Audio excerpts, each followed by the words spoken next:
Panjat truk pria curi tabung gas LPG 3 kg di Bandung. Viral di media sosial, aksi seorang pria di kota Bandung tengah melakukan pencurian tabung gas LPG 3 kg.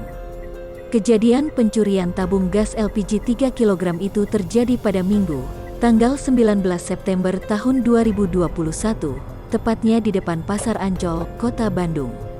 Kamera amatir milik warga tersebut merekam seorang pria yang melakukan pencurian tabung gas LPG tersebut. Sang pria beraksi dengan cara memanjat sebuah truk pengangkut gas LPG 3 kg yang tengah melintas. Kemudian dengan cekatan ia memanjat truk dan mengambil sebuah tabung gas 3 kg lalu berjalan dengan menenteng tabung gas tersebut.